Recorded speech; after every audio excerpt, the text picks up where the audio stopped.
Olá e sejam muito bem-vindos. Se o quinto céu era aquele lugar de louvor, a nossa jornada hoje nos leva a um reino bem diferente. Estamos entrando no sexto céu, um lugar de justiça divina, sóbria e, acima de tudo, preparada. Olha, o contraste é imediato. Chega a ser chocante. Onde antes tinha música, agora tem um silêncio pesado. Marchão definitivamente não é um lugar de celebração.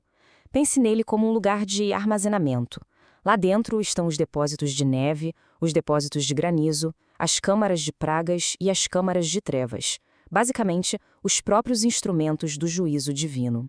Para a gente entender esse lugar, vamos começar pelo começo, o nome e o seu significado fundamental. Essa é a primeira parte da nossa análise. A palavra hebraica mashon quer dizer um lugar preparado, uma fundação ou uma morada já estabelecida. A palavra em si já dá a dica, né? Nada aqui é de improviso. Tudo foi intencionalmente estabelecido e está pronto. E é aqui que a coisa fica fascinante.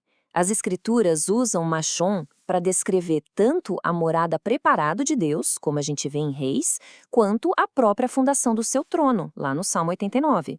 Então, o ponto principal é este. A morada de Deus é construída sobre a base da justiça e do juízo.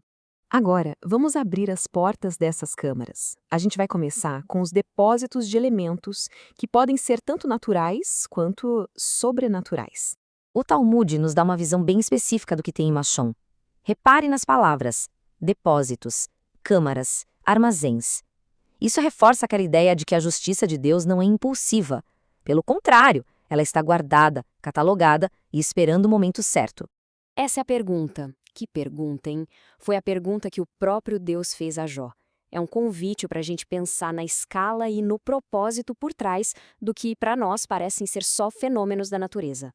A palavra-chave aqui, sem dúvida, é reservado. A neve que cai no inverno, por exemplo, vem desses tesouros. Mas o mesmo depósito contém o granizo destruidor que caiu sobre o Egito e aquele que foi profetizado lá no Apocalipse. Tudo está guardado para um propósito específico. E as trevas? Ah, não era uma simples falta de luz, não. Foi de Mashon que saiu a escuridão que se podia sentir. Uma escuridão que simplesmente paralisou uma nação inteira por 3 dias. E as fontes dizem que ainda tem mais em reserva, aguardando. Agora a intensidade da nossa análise vai aumentar um pouco porque a gente vai se voltar para os conteúdos mais terríveis de Mashon e também para os seus guardiões. Existe uma tradição que diz que Mashon guarda as cópias originais de cada praga. As que aconteceram no Egito e no deserto estão lá. E o mais importante, as que ainda estão por vir, aquelas descritas em Apocalipse 8 e 16, também estão lá, esperando. E quem é que guarda esses instrumentos tão terríveis? Eles têm um nome: Malachê, Shabalá. Esses são os anjos da destruição. A única função deles não é cantar louvores, mas sim executar o juízo divino. Eles ficam em silêncio, prontos, esperando a única palavra que precisam ouvir de Deus. Vão. Mas Mashon não guarda só os instrumentos do juízo, não. Ele também guarda os registros e os sujeitos do julgamento final. Segundo algumas tradições, as almas daqueles que rejeitaram a justiça são mantidas aqui, esperando o julgamento. Elas são forçadas a ver os instrumentos do seu castigo enquanto ouvem à distância a adoração da qual não podem participar. Uma imagem poderosa, para dizer o mínimo. E há aqui também que estão os registros celestiais. O livro da vida, os livros que registram as obras de cada um. Assim como o profeta Daniel viu na visão dele, esses livros estão guardados, esperando o dia em que o tribunal vai se assentar. Bom, na nossa sessão final, vamos conectar esses conceitos antigos com o que ainda está por vir e refletir um pouco sobre o significado de tudo isso.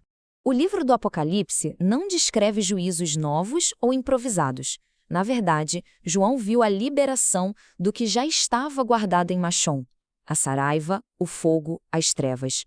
Ele basicamente testemunhou a abertura desses depósitos.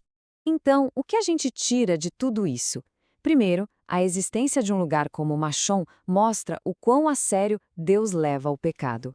E segundo, que a sua justiça não é uma reação de raiva, é algo deliberado, preparado e perfeitamente proporcional. Isso tudo nos deixa com uma pergunta final e bem provocativa. A existência desses depósitos pega a teologia abstrata e transforma numa reflexão profundamente pessoal.